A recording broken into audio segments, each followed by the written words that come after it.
Heard so many different interpretations of this story of Jesus over my time, but I'm not sure I've ever heard the one I'm going to give you tonight. So I want to encourage you to consider carefully and listen carefully to what I'm saying and listen for the values that Jesus is giving in this story, what he's presenting, because he uses elements that are familiar to his audience to teach them about something they're not very familiar with. Let's just pause and pray.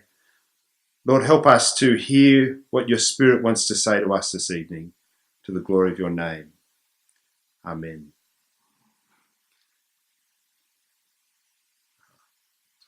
So, there's a couple of things I just want to cover before we get into the main part of the story, and that is to clear up a few misconceptions. Sometimes people see the character of God in this story, like somehow the master is like God or God is like the master.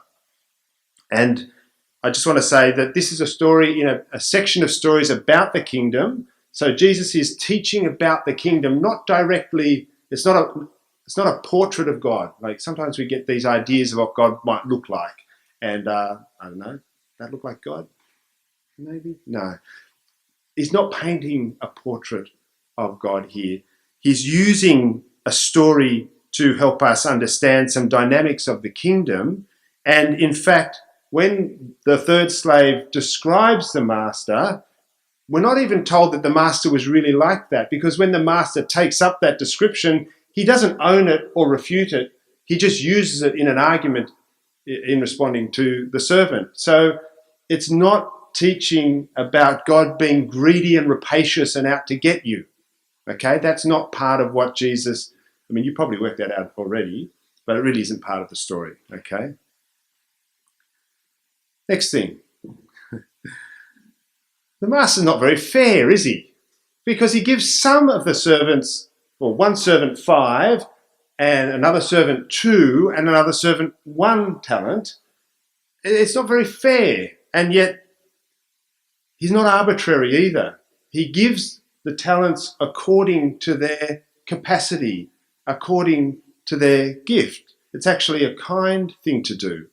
I have 2 small children. I'm actually getting bigger now. I've got a nearly 11-year-old and an 8-year-old. And my 11-year-old, she's not quite 11. She'd hate me saying she's 11. She's only 10. She's very responsible. She gets $4 pocket money every week. And it's big time. We're a small-time family. And my 8-year-old gets $1. Now, it doesn't really matter how much money I give my 8-year-old, because within about half an hour of giving it to her, she no longer has it. She hasn't spent it. She just put it down somewhere. She's not that interested in it. And I could give her $4 and it'd be exactly the same. It wouldn't make sense to do so. I give her a bit of pocket money because I wanted to learn to take responsibility for it. And then when it comes to buying some sweets, where's your pocket money? Oh, I put it in the pocket, I went in the wash. So we're getting there. But it's not fair to put too much responsibility on somebody who can't manage that responsibility. That's not kind. And so even though this situation the master isn't fair, he is really appropriate. And finally, the story that Jesus tells is designed to provoke faithfulness in his hearers, not capitalism.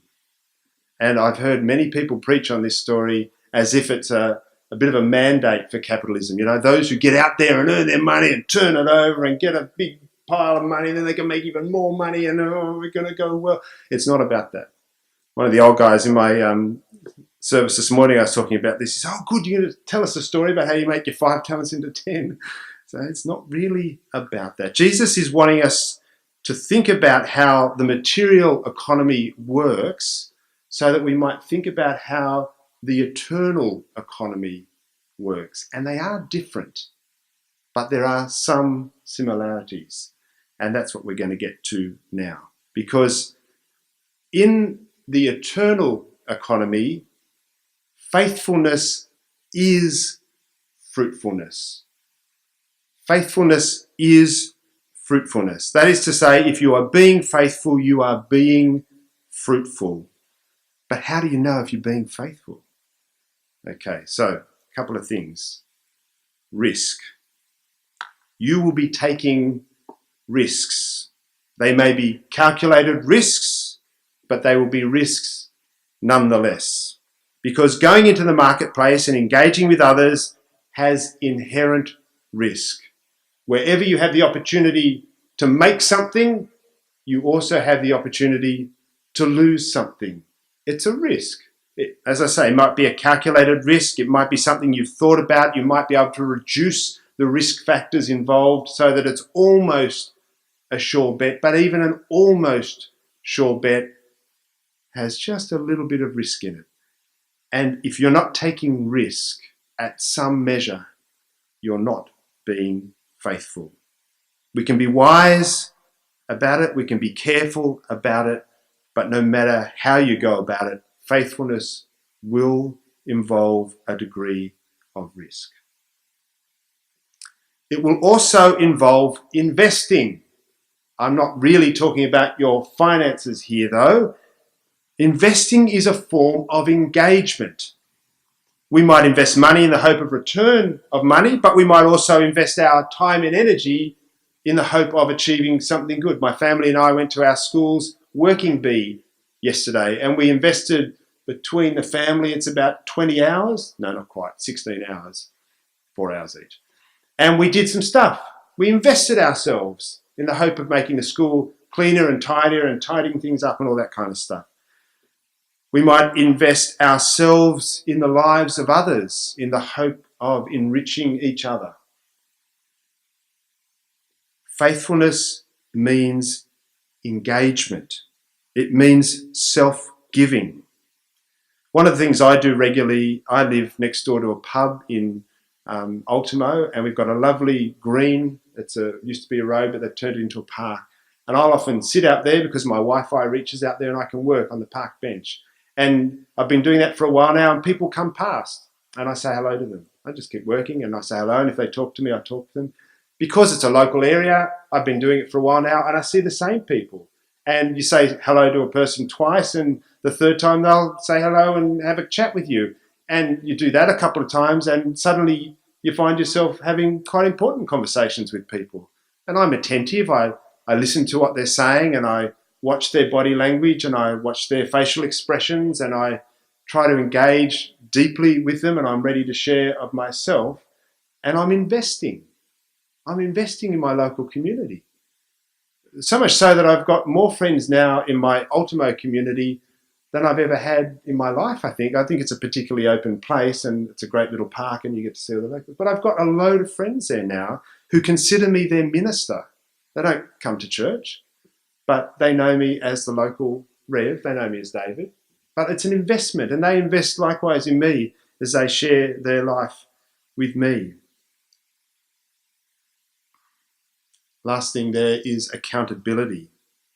Faithfulness has accountability structured into it. The servants come and settle their accounts with the master. The master doesn't simply set it up and head off and go, whatever, I'm not coming back. They know, the servants know, the master wants to see how they've been doing. And so there will be a coming to terms, an accounting of it. He checks on their work. And we do better work when we know that somebody is going to keep an eye on what we're doing. For ministers, we have lots of accountability structures, and things still go wrong. But, I'm accountable to my church council. I write reports to them whenever the church council meet. I'm accountable to the presbytery. They have oversight, and every few years they'll come and do a consultation/inquisition into how things are going at the congregation. I'm accountable through working with a supervisor, the guy who's not part of the local area or anything like that, who I can talk really honestly and get all my gripes out and my insecurities and uncertainties, and he helps me work out how to do my ministry more effectively. Accountability is so important. So they're the marks, I think, of faithfulness, which means fruitfulness. There's going to be some risk. There's investment or engagement, and there's accountability about how you go about that. And contrasting with that is this third servant who has a very different approach. He's not really motivated by faithfulness. He's motivated, it would seem, by fear. And again, this is something that I think we know a lot about as well. I know I do. I have times in my life when I get quite fearful, so I relate to this servant to a large degree. And he doesn't want to take any risks. He wants certainty, because we have a reaction when we're frightened. We want something solid to protect us from the uncertainty that seems to be scarier than certainty. We opt for certainty. When a country is under threat, you'll see this, they'll always tend to elect the established government, because it's not the right time to change government and have uncertainty. We may hate them, but there's a bit of a threat out there, so we'll stick with them for a bit longer, just because change is problematic when you're under threat. And so we'd rather have certainty. The fearful servant is so risk averse that he does not even put his money in the bank. He digs a hole. He doesn't want any option for anything to happen to this cash. This is how scared he is. He digs a hole and puts the money in it. I wouldn't be surprised if he stuck a chair on top and sat there, He doesn't want anything to happen to this stash. He is working hard to ensure nothing happens. Listen to that sentence. He's working hard to ensure nothing happens. It's almost a form of living death to work hard to ensure that nothing happens. And if you want certainty in a world that is fundamentally unable to offer it, you have to opt for denial. You have to close your eyes to certain things that are happening, because life is never, ever certain. Reality of life is it's always changing and moving, and we are changing and developing, and the people around us are changing and developing, and the community is changing and developing, and the economy is in flux and it gets better and worse, and everything is moving all the time. And if you want certainty, you have to pretend. And it's not a healthy way to go about it. And so he buries his money in the hope of not losing it. But what he doesn't understand is that even as he buries it, he loses some of the value of it. I have a friend, and she owned a property in the 90s. And she went through an unhappy relational breakup and decided to sell that property, thinking she couldn't stay with that property any longer, and she would sell that one and buy another one. Well, she got a bit distracted, I think, and a year or so went past, and suddenly it was a bit harder to buy a property, and now she hasn't got a property. She's still got the money in the bank, and it's worth so little compared to what it would have been if it had been invested in a property, because property values went up, interest rates down. So if you bury it in the ground, your money loses value. Every day it loses value. I mean, put it in the bank, it's losing value, let's be honest at the moment. Sorry, but change really is the only constant. We might seek certainty, but we have to close our eyes to get it. We have to pretend the world is different to the reality that it is. And the third thing about this fearful servant is he simply withdraws. He withdraws from the marketplace. This is not a judgment on those who suffer agoraphobia or social phobias. It's simply an illustration of the dynamic that fear leads to withdrawal. It's a normal, automatic response. When we're scared, we draw back, and we need the safety of not being at risk. And so we pull back. And you see this in things like Brexit, the vote in England to remove England from, or the UK from, the European Union, because stuff was happening and people weren't sure about what was going on. And it seems like now the Russians were also involved, making people scared that, the immigrants or the price of something or whatever else. And when you get scared, you withdraw. It's a very clever campaign. And similarly with Trump, people were scared, and there was lots of campaigns around fear and stuff like that. And when you're scared, and Trump's pulling America out of the world almost, forget the Paris Climate Agreement and forget NAFTA and the free trade. I'm not a big fan of free trade agreements anyway, but all of that, he's pulling back. And we understand that fear makes people withdraw. You see it, it's an expression of self-protection. It's an instinct. You see it in the turtle that pulls his head in, or in the ancient castles where they had a drawbridge and they pull it up so no one can go out and no one can come in, and it creates an island of safety. Or indeed, you see it in a couple that stop talking to each other because actually they're scared and they can't risk their emotional well-being with each other anymore. The relationships become too fraught, it's too difficult, and we do the same. We withdraw, we shut off, and we stop communicating. Fear fires in a certain way in our system, and our instinct says, get the hell out of here, and we withdraw. And I think we're all familiar with that idea. And the last thing this fearful guy does is, rather than submitting to accountability, he creates a narrative that excuses his behaviour.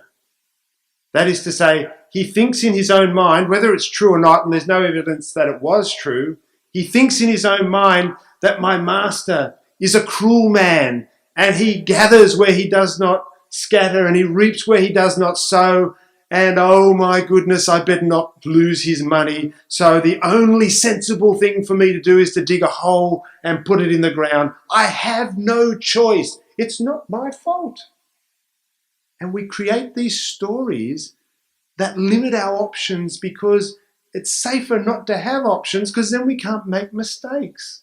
If I don't have the option, it's not my fault. There was only one option. I had to do it that way. It was the only sensible. Any sensible person in my shoes would have done it like that. And this is the story he's telling himself. But the master's smarter. He says, oh, nice story, but there's some inconsistencies here. Because if I really was somebody who reaped where I didn't sow and gathered where I didn't scatter, surely you would have been smarter to put the money in the bank because I'm cruel and I'm greedy. Come on, which is it? And so there's no logic in this third servant's approach. He's just scared. And look, we can have sympathy with that. I do. I get scared. But it's not a way to live into the kingdom. I think you'll be aware that in the last couple of months, there's been a lot of fear being thrown around, right? Trying to get people to buckle down, stay with what they know, because when you're scared, you don't want a thin edge of a wedge, or you don't want to start something that could end somewhere you're not sure, and all this sort of stuff is going on. It's very, very subtle. And some of it's not so subtle, it's just really disgusting fear-mongering, that kind of stuff. It's not the way of the kingdom. And indeed, the overwhelming yes vote in the Australian community, I think, is partly because most people know someone for whom this is a really critical issue. They don't just know them, but they care about them and they love them. They're engaged with them. They know there's some risks. There's always risks in life. But they know these people and they care about them. And even if it's not an issue for them personally directly, it is by virtue of loving somebody for whom it's a much more critical issue. And I think that's, we've seen a really good sign in the Australian community as a result of that in the last week. See, in the kingdom, faithfulness is fruitfulness. If you respond faithfully to the call of the king, that's all the fruit the king is looking for. And it's fruitful in ways beyond your knowing as well. Because when we stand true to the ways of the kingdom, it's like a planet. You know how planets have these gravitational fields around them? They affect the things that come into their gravitational field. And when we stick to the kingdom values, we have an impact on the people around us, the people we relate to. People get a sense of who we are and the way that we are, even beyond what we say and what we do. But the values that we hold will actually cause resistance to some activities and permission to other activities. See, human beings are very astute. We pick up what's okay when you're around so-and-so. Oh, we don't use that language around that person, that they don't like it. They may not have ever said anything, but we know. Or, you know what I'm talking about. We are people who live out the values of the kingdom. That's our deep faith and our deep faithfulness, and it has an impact wherever we go. Everything we say and do flows from those kingdom values in our hearts, flows from that faithfulness. It'll lead us to take calculated risks. It'll lead us to personally invest and get engaged in all sorts of things. And it'll lead us to accept accountability so that we can be the best that we can be. And it will certainly ensure that we are fruitful. Amen.